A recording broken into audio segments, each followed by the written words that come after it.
France, late summer of 1944. The war had entered its cruel rhythm, a grinding orchestra of engines, gunfire, and exhaustion. The beaches of Normandy were already behind them, but the victory everyone had dreamed of still felt impossibly far away. The Allied advance crawled forward through hedgerows and ruins, through villages where no building still had a roof, where even the air smelled of metal and ash. Every day soldiers moved like ghosts through smoke, fighting an enemy that seemed to vanish and strike again from nowhere. Hitler's armies were bleeding, but they weren't broken. Every bridge and every road the Allies took, the Germans mined, shelled, or flooded. And soon the commanders realized something terrifying. There simply weren't enough men to cover the front. The Americans had strength, courage, and firepower, but not numbers. The German army still controlled vast stretches of land, and from the sky, Allied units looked small, thin, exposed. To hold the line, the Allies needed to be everywhere at once. But how do you make 1,000 men look like 20,000? The question drifted through the upper ranks of a military intelligence until it reached a strange group of people, men who didn't belong in uniform. They were painters, sculptors, sound engineers, architects, set designers. Some had worked on Broadway, some in Hollywood, some had drawn posters for Pepsi Cola. And now, the U.S. Army had found a use for their imagination. Their task: to create the illusion of power, to build entire divisions out of nothing. They called it Operation Ghost. Officially, they were the 23rd Headquarters Special Troops. Unofficially, they would soon be known by a name whispered across Europe: the Ghost Army. Their equipment looked ridiculous at first: air compressors, paint cans, phonographs, reels of wire, and giant rolls of rubber. Not weapons, props, not guns, illusions. But behind those props was a new kind of warfare: psychological, visual, acoustic. A war of perception. When the first orders came, they moved under nightfall. Trucks rumbling through the French countryside with lights off, tarps tied tight. Locals peered through their windows and thought they saw reinforcements.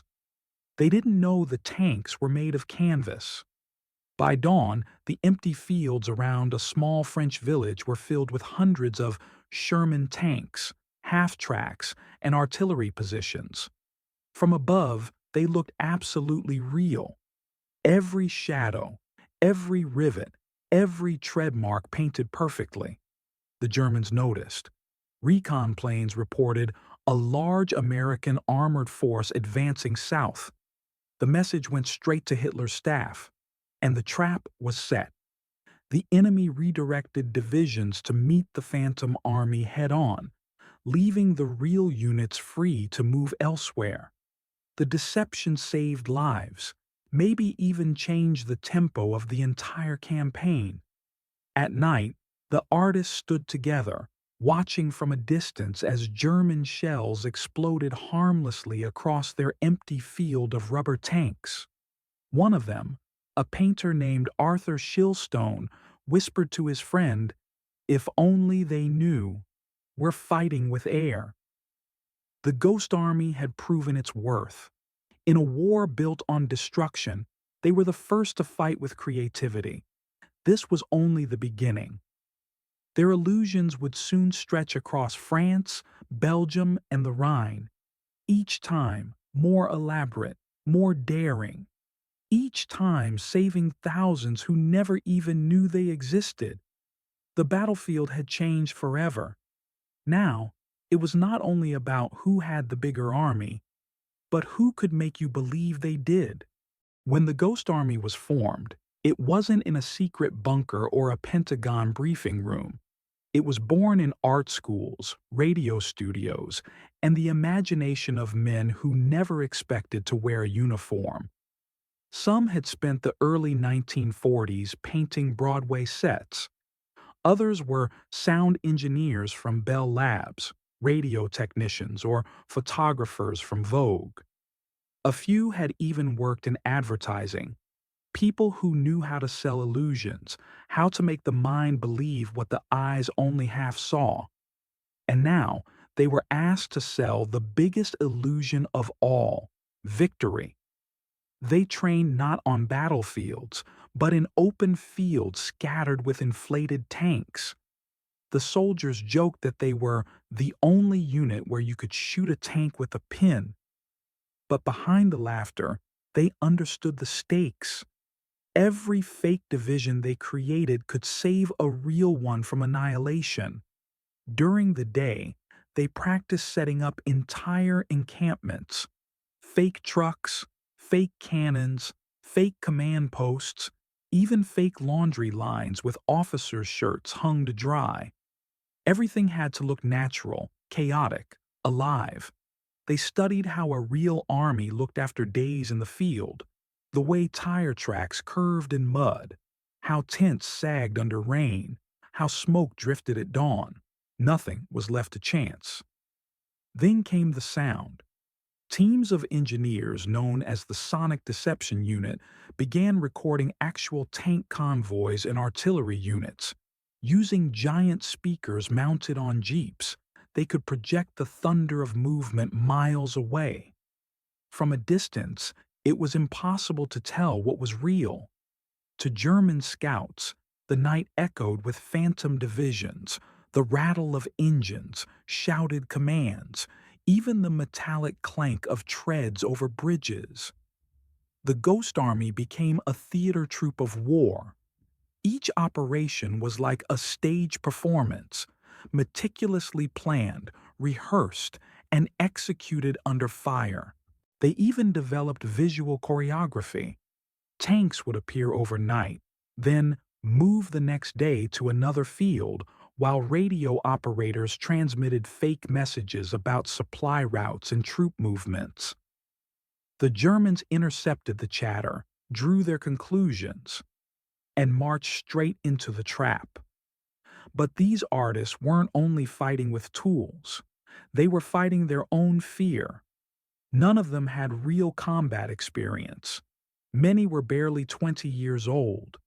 They carried paintbrushes and wires instead of rifles. Yet they lived under the constant threat of discovery. If captured, they'd be executed as spies, not soldiers.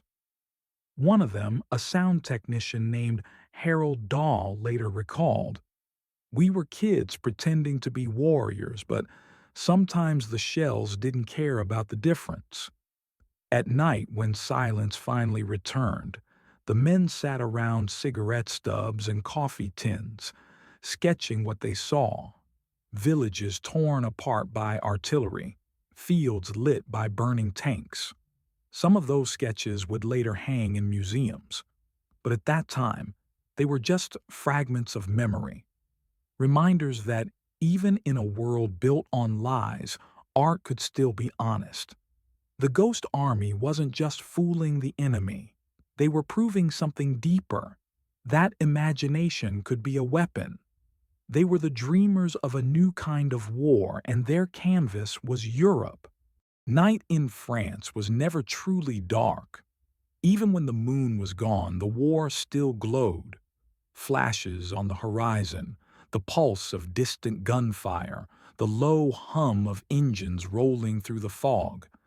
And in that uneasy silence between battles, the Ghost Army began to play its most dangerous instrument, sound.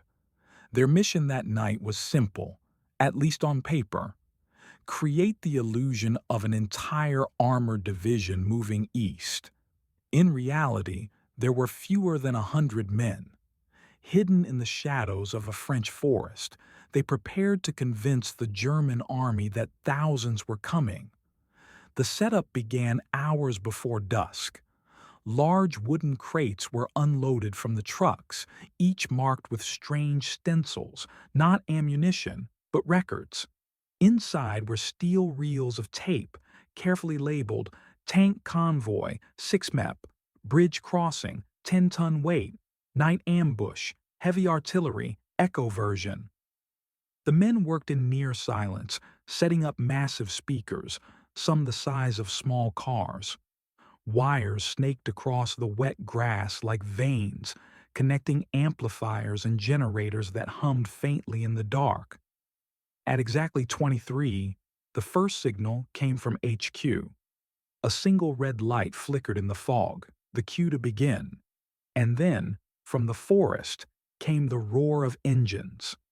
The recordings had been captured by the engineers of the U.S. Army Signal Corps using special microphones placed near real tank battalions. Every rattle, every metallic squeal was authentic. The sound was layered, mixed, and projected through the night, sometimes up to 20 kilometers away. To the Germans, listening from their observation posts, it was unmistakable. A full armored division was advancing. They didn't know it was just a handful of men, hidden among trees, adjusting dials, replaying loops, and timing every sound with military precision. The engineers even learned how to mimic the physics of war. They would lower frequencies to simulate distance or add echo to make it seem like tanks were crossing bridges. They controlled fear like composers, conducting chaos from behind a curtain of darkness. And the results were terrifyingly effective. German scouts reported massive vehicle movement along the French border. Enemy command redeployed artillery to face the non-existent threat, giving the real Allied divisions time to maneuver undetected. The Ghost Army's sound engineers became known as the Phantom Orchestra. They didn't fire bullets, they played them. One night near Metz, their operation almost went wrong. A German patrol stumbled dangerously close to their sound trucks. The soldiers froze. One wrong noise, one flicker of light, and the illusion would collapse. But the patrol stopped, listened, and then retreated, convinced that an entire armored column was ahead. When the trucks finally powered down, the silence felt heavier than any explosion. In that moment, one of the engineers, Corporal Bernie Mason, murmured, "We made ghosts tonight, real ghosts." Every mission was a gamble. They were fighting not just to deceive the enemy, but to protect the fragile line between truth and illusion. They learned how easily reality could be rewritten, not with guns, but with creativity and courage. By dawn, the Ghost Army packed up their speakers and vanished before anyone knew they were there. The forest returned to silence. But miles away, German artillery was already firing at empty fields, chasing an army that never existed. For the first time in history, sound had won a battle, and the Ghost Army had discovered something extraordinary: that fear could be amplified, and silence could kill. By the autumn of 1944, the Ghost Army had become a legend without a name. They moved like shadows, setting up armies that didn't exist, then vanishing before dawn. To the untrained eye, they were magicians, but to the men who lived it, it was pure, exhausting craft, a performance under fire. Each deception began with paint, canvas, and geometry. To fool the Luftwaffe, they needed to build from the air down. A tank wasn't just a shape, it was an idea, one that had to cast the right shadow at 300 meters and still look real through a German pilot's binoculars. They used inflatable rubber molds that could be packed into crates and blown up like balloons. Within an hour, a barren field could turn into a massive armored column. The trick was in the details: the right spacing between vehicles, tire tracks pressed into mud, fake camouflage nets scattered just enough to look imperfect. Every illusion required precision and imperfection, because perfection looked fake. The artists studied real divisions and learned their habits, how they arranged tents, stacked crates, parked jeeps, and left cigarette butts near command posts. They mimicked them all. Then they painted the insignias of different units, changing identities like actors, changing costumes. One week they were the 6th Armored Division, the next, the 75th Infantry, and the Germans believed every act. But deception had a cost. Every time they moved, they risked discovery. If enemy scouts or aircraft noticed the trick, if one inflatable tank collapsed, one canvas jeep folded in the wind, the illusion would die. And so, they worked silently, sweating in cold rain, repairing rubber seams under artillery fire, knowing that the survival of entire divisions depended on a few brushstrokes. One artist, Bill Blass, who would later become a famous fashion designer, recalled, "We weren't painting beauty, we were painting survival." Their creations blurred the line between art and war. At night, they walked among their own illusions, brushing against the cool fabric of rubber tanks that loomed like sleeping beasts in the moonlight. The air smelled of paint, diesel, and fear. Somewhere in the distance, real men were dying. And these artists were fighting to make sure fewer would. Sometimes, they'd hear explosions in the morning. German artillery raining down on empty fields. Fields they had just filled with fakes hours before. The shells tore through air and rubber, igniting nothing. They had saved hundreds of lives, maybe more, but no one would ever know. After each mission, they left behind a strange battlefield. Deflated tanks lying flat on the ground like dead animals, wires tangled in mud, scattered footprints of ghosts. By the time the Germans realized the deception, it was too late. The real army had already moved. Every artist carried a sketchbook in his pack. In between missions, they drew, not what they built, but what they felt. The emptiness, the fear, the absurd beauty of it all. A few of those drawings survive today. Outlines of tents, faces lit by cigarette glow, silhouettes of fake tanks against real sunsets. War had turned them into something new. Soldiers of imagination. They didn't fight for glory or medals. They fought to preserve life through illusion, to prove that even in chaos, art could be an act of mercy. And as the front pushed eastward, their deception grew bolder. The next operation would demand everything they had: sound, light, paint, radio, and nerves of steel. The Germans would soon face the greatest illusion of the war, and this time, the Ghost Army would stand just a few miles from the enemy's guns. March 1945. The war in Europe was nearing its end, but not its bloodshed. The Rhine River stood as the final natural barrier before Germany's heartland. If the Allies could cross it, the road to victory would open. But if they failed, thousands would die trying. And so, the Ghost Army prepared for their most ambitious deception yet: Operation Viersen. Their mission was simple to describe, impossible to execute. Convince the Germans that the main crossing of the Rhine would happen 30 kilometers north of where it really would. In other words, they had to make an entire army appear out of thin air. It began like a magic show. Over 1,000 men disguised themselves as the U.S. 30th and 79th Infantry Divisions, units that, in reality, were preparing for the real assault further south. The Ghost Army set up fake camps, supply depots, artillery positions, and command posts along a 20-mile stretch of the river.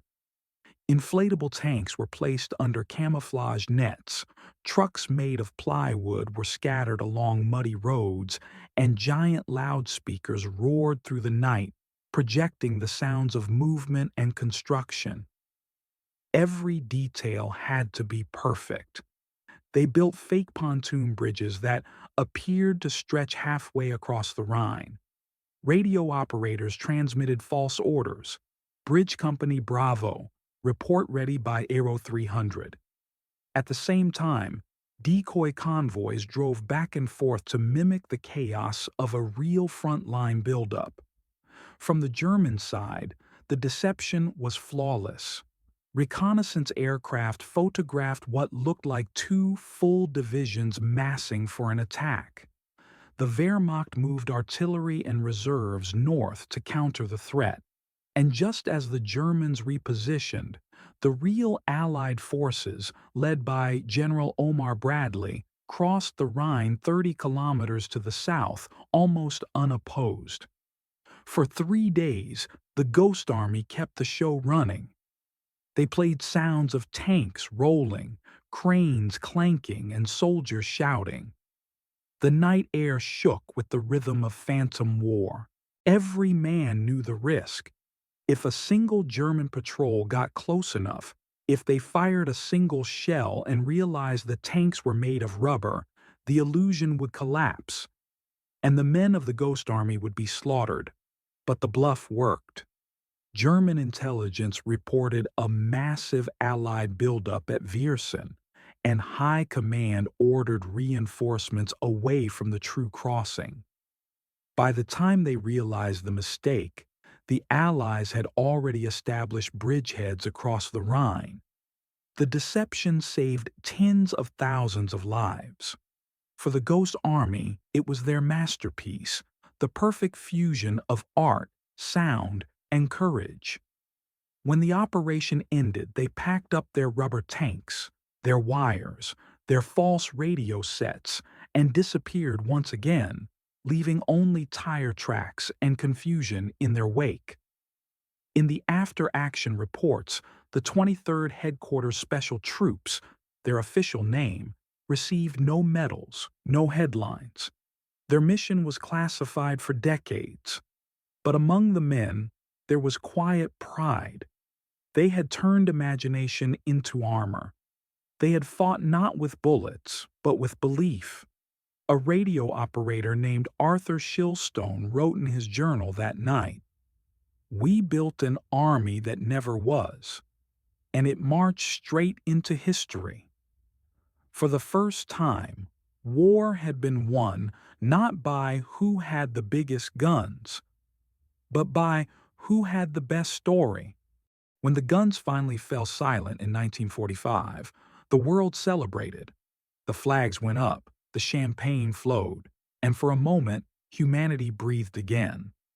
But for the men of the Ghost Army, the artists, the engineers, the sound men, the end came quietly. No parades, no medals, only a single order: pack up, disappear, and tell no one what you did. Their existence was classified, sealed under the code name 23rd Headquarters Special Troops. For decades, their story was buried, hidden under layers of military bureaucracy and secrecy. They went home not as heroes, but as whispers. Many returned to ordinary lives. Some became artists, designers, or teachers. Bill Blass went on to dress presidents and movie stars. Art Kane became one of the most influential photographers of the 20th century. Ellsworth Kelly, who painted camouflage for fake tanks, became a world-renowned modern artist, but few of them ever spoke about what they'd done, even to their families. One veteran, Jack Maisie, later said, "We didn't think we were heroes. We just did our job. We lied for a living." And yet, their lies saved lives. It took nearly 50 years for the truth to surface. In the 1990s, military historians uncovered declassified files revealing the full scope of their missions. Over 20 large-scale deceptions, dozens of smaller ones, and thousands of lives spared. Photos emerged of soldiers carrying inflatable tanks, of sound trucks hidden in forests, of sketchbooks filled with notes and diagrams. Suddenly, history saw them for what they truly were, not just tricksters, but artists of survival. When the surviving members were finally invited to speak, most were already in their 70s. They stood in front of microphones with trembling hands and told their stories, stories they had kept inside for half a century. Some laughed, remembering how they fooled German pilots. Others cried when they realized how many men had lived because of their illusions. In 2013, the U.S. Congress officially recognized the Ghost Army for its extraordinary service. The citation read, "For unique and highly distinguished acts of courage and creativity under enemy fire." One veteran, Bernard Bluestein, simply said, "We were soldiers, yes, but we were also artists. And maybe that's the strangest thing of all, that art could save lives." Today, most of them are gone. Their ghosts live in faded photographs, in the hum of old recording reels, in sketches of rubber tanks and wooden trucks. But their message remains, that truth in war is not always about strength or firepower. Sometimes it's about imagination, about the courage to turn deception into defense and illusion into hope. As the war faded into history, the Ghost Army left behind no monuments, no battle honors, no graves marked by glory. Only a quiet legacy, the belief that creativity could be as powerful as any weapon. And somewhere in a museum storage room lies an inflatable Sherman tank, patched, deflated, and silent. The air that once filled it long gone. But if you listen closely, you can almost hear the echo of laughter, the click of radios, and the low hum of a generator in the dark. The ghosts never really left. They're still there, in every act of courage born from imagination, and in every story that proves one thing. Sometimes the greatest warriors never fired a single shot.